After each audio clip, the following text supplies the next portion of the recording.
Hello, everyone.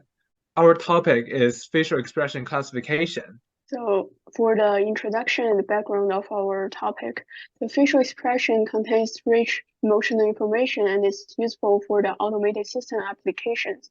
Previously, there are researchers done face expression recognition with CNN support vector machine and naive Bayes. We would build 6 different machine learning models based on our dataset and then compare and contrast the result for those 6 models.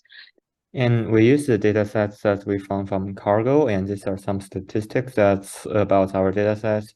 As you could see, like the data set is split into 2 sets, the training set and the validation sets. And we have a happy, sad, fair, surprise, neutral, angry, and disgust. This categories basically cover the basic facial expressions in our life. Therefore, we found this data set is pretty useful.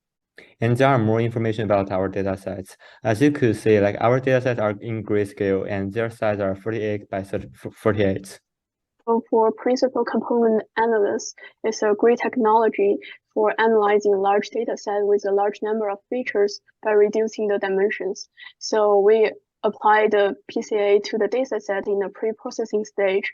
Since there are some unnecessary features in the images, using PCA can help to reduce the dimensions and hence speed up the training. And then we pick the elbow of PCA at 200 components to remain around of 90% of cumulative variance. Then here's the pictures for the before and after. So for the methodology, we start with the scenes. We are doing the transfer learning from the ResNet, AlexNet, and MobileNet. Like they are started with the initial weight from the ImageNet, and for the self-design scene, we have the SelfNet, which consists the conv2D layers, batch norm layers, drop-off layers, and max pooling 2D layers. And besides the scenes, we also have other methods. We have the neural network, k-nearest neighbors, naive Bayes, support vector machine, and the random forest.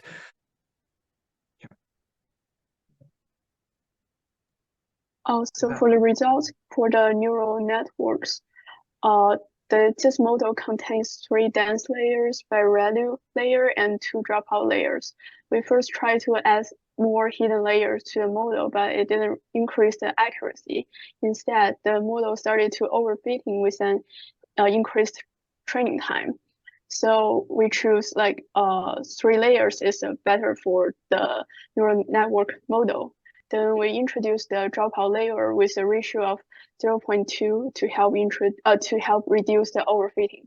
So finally, we got accuracy for neural network model is 0.449. For naive Bayes, we got an accuracy of 0.271.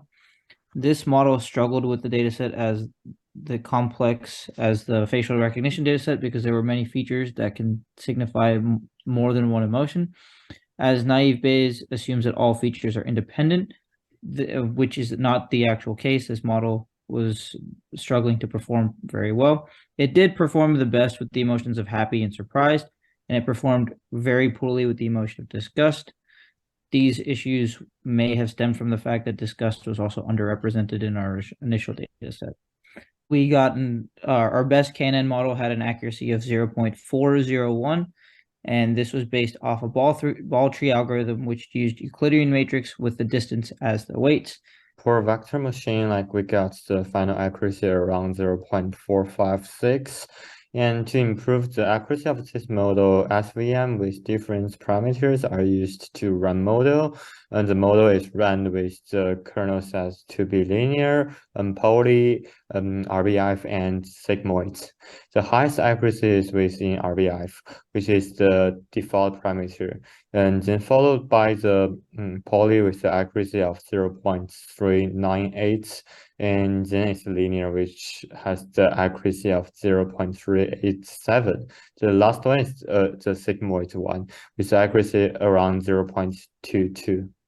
We also tried the linear SVC model since it implements one versus the rest multi-class strategies. but the accuracy is still lower than the previous one.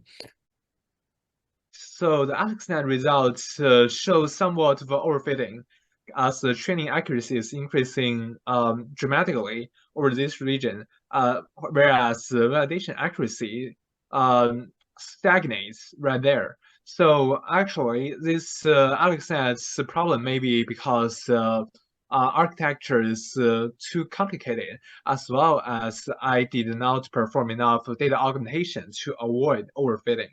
So these problems can be fixed with better management of the architecture as well as more data augmentation. And the result is 0.47. After that, we have the result for the RiseNet. RiseNet present pretty good. As you could see, like we run that for 60 epochs with the initial weight from the ImageNet. The accuracy score starts to convert around 0.2 from the epoch 30. And finally, we got the highest validation accuracy to be around 0.62. And we have the self-net results. Surprisingly, the self-net results present better than the pre-trained model, which have the we have the accuracy around the 0.64. So here are the accuracy of all the models as presented in this chart. So in the conclusion, as we can see, the CNN with SelfNet came out with the highest accuracy, which is 64%. And then the other CNN models by transfer learning also perform very well. So we can know that the convolutional neural network is favored by our dataset. And the naive Bayes has the lowest accuracy, which is 27%. And so for the next step for our improvement, first, we can find more and better images to train the model to increase the accuracy. And second, we can add more layers to our CNN model and fine-tune the parameter to get higher accuracy. And then third is we can use more visualized techniques to show how we train the dataset.